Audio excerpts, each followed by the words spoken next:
नमस्कार दोस्तों, मैं V Chaturvedi Pathfinder education YouTube channel पर आप सभी मित्रों का स्वागत करता हूं। मित्रों, आपसे निवेदन है, यदि हमारे चैनल पर आप प्रथम बार हैं तो हमारे चैनल को लाइक करें, शेयर करें, सब्सक्राइब करें तथा बेल आइकन भी दबा लें, जिससे शिक्षा जगत संबंधी जो भी महत्वपूर्ण अपडेट हो हमारे चैनल के माध्यम से यथाशीघ्र आपको प्राप्त हो सके। जैसा कि आप सभी जानते हैं, आज के समाचार पत्रों में सबसे जो महत्वपूर्ण अपडेट निकल के आ रही है जूनियर भर्ती संबंधित और टीजीपीटी से संबंधित है। एडेड जूनियर हाई स्कूलों में आज तक का ही मौका। आज ऑनलाइन फॉर्म भरने की अंतिम तिथि है और शासकीय सहायता प्राप्त जूनियर हाई स्कूलों में आज फॉर्म भरने की लास्ट डेट है। तो जो भी अभ्यर्थी फॉर्म ना भर पाए हों भी आज ऑनलाइन कर लें, अन्यथा समय उनको नहीं मिलेगा। अगली महत्वपूर्ण अपडेट निकल के आ रही है, बीएड प्रवेश परीक्षा के लिए अब 24 तक किए जा सकेंगे आवेदन। बीएड जो प्रवेश परीक्षा है उसमें आवेदन तिथि बढ़ा दी गई है और अब आप 24 तारीख तक यानी 24 मार्च तक आवेदन कर सकते हैं बीएड एंट्रेंस परीक्षा हेतु। अगली जो महत्वपूर्ण अपडेट निकल करके आ रही है वह माध्यमिक शिक्षा सेवा चयन आयोग की रुकी हुई भर्ती से संबंधित है। टीजीटी व प्रवक्ता के 15,198 पदों की भर्ती के लिए ऑनलाइन आवेदन आज से शुरू। चयन बोर्ड की ओर से 4 महीने के बाद शिक्षक भर्ती का संशोधित विज्ञापन जारी किया गया। तो संशोधित विज्ञापन के बाद अब ऑनलाइन आवेदन शुरू हो गए हैं। तो यह एक बहुत ही महत्वपूर्ण अपडेट्स है और इसमें मैं अपने चैनल के माध्यम से विक्की खान और वो सभी अभ्यर्थी जो वहाँ पहुँचे थे उन सभी का धन्यवाद दूंगा।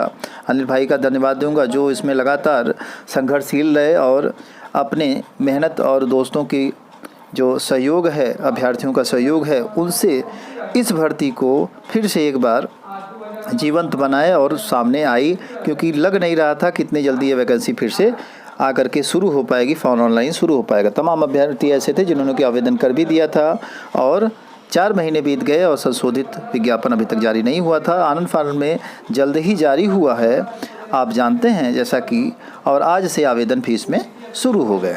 अगली जो महत्वपूर्ण बात इसमें लिखी है वो लिखा है, माध्यमिक शिक्षा सेवा चयन बोर्ड दूसरी बार प्रतियोगियों एवं तदर्थ शिक्षकों को तगड़ा झटका दिया। 4 माह पहले जीव विज्ञान विषय के पद की घोषित न होने से प्रतियोगी निराश थे, जबकि इस बार यह विषय शामिल तो हुआ लेकिन 310 पदों की जो संख्या है वो घटा दी गई। तदर्थ शिक्षकों को पहले मूल्यांकन यानी प्रति प्रश्न अंक देने में कमी भी इस बार कर दी गई है। पहले वेटेज ज़्यादा दिया जा रहा था, इस बार वेटेज कम कर दिया गया। तो इस तरह से बायोलॉजी जो अभ्यर्थी हैं उनका भी नुकसान हुआ है 310 पदों का। साथ ही साथ जो नुकसान हुआ है वो तदर्थ शिक्षकों का भी नुकसान हुआ। तो इन दोनों को कहीं न कहीं आयोग ने नुकसान पहुँचाया है सीटों की संख्या को देखते हुए। हालाँकि सीटों की संख्या लगभग 40,000 के इर्द गिर्द थी, लेकिन आयोग ने कम पदों पर ही विज्ञापन निकाला है और इस बार दोबारा से जब संशोधित विज्ञापन आया है तो उसमें भी 10-12 पद जो है संख्या के आधार पर कम हो गए हैं। फिर भी वैकेंसी शुरू हुई है, आप सभी इसमें प्रबल भागीदार हैं। फॉर्म भर के आगे प्रक्रिया संपन्न करें। अगली महत्वपूर्ण अपडेट निकल के आ रही है, यूपी टीईटी 2020 के लिए ऑनलाइन आवेदन 18 मई से, परीक्षाओं के लिए 11 मई को आएगा विज्ञापन।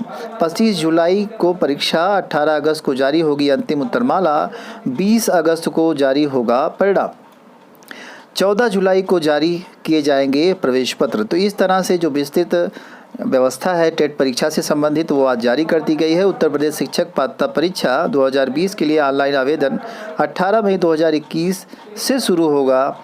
सचिव परीक्षा नियामक प्राधिकारी की ओर से 11 मई से टेट के फॉर्म को ऑनलाइन होना प्रारंभ हो जाएगा। इसी दिन से फॉर्म भरने शुरू हो जाएंगे। अगली जो महत्वपूर्ण अपडेट निकल के आ रही है छात्रवृत्ति से संबंधित आ रही है। छात्रवृत्ति योजना में लगभग 3.5 लाख छात्रों के आवेदन हुए निरस्त। जाति व आय प्रमाण पत्र नैक और एनपीए ग्रेडिंग न होने पर किए गए योजना से बाहर। छात्रवृत्ति एवं शुल्क प्रतिपूर्ति योजना के करीब 3.5 लाख छात्रों के आवेदन पत्र निरस्त कर दिए गए हैं। जाति व आय प्रमाण पत्र का मिलान न होने और नैक व एनपीए ग्रेडिंग न होने से इस योजना से इन अभ्यर्थियों को बाहर कर दिया गया है। तो इस तरह से आप देख लीजिए, काफ़ी संख्या में लगभग 3.5 लाख अभ्यर्थी बाहर हो गए हैं छात्रवृत्ति योजना से।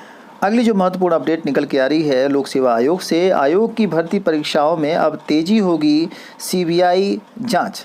तो सीबीआई की जो जांच है, आप सभी जानते हैं, केंद्रीय सतर्कता आयोग ने जांच जल्द पूरी करने का दिशा निर्देश जारी कर दिया है, जिसकी वजह से जो 2018 और अन्य भर्तियों से संबंधित जांच प्रक्रिया चल रही थी उसमें तेज़ी आने की उम्मीद जग गई है, क्योंकि इसमें कुछ हो नहीं रहा था और काफ़ी दिनों से यह भर्ती प्रक्रिया में जो धांधली हुई थी उसकी जांच रुकी पड़ी थी।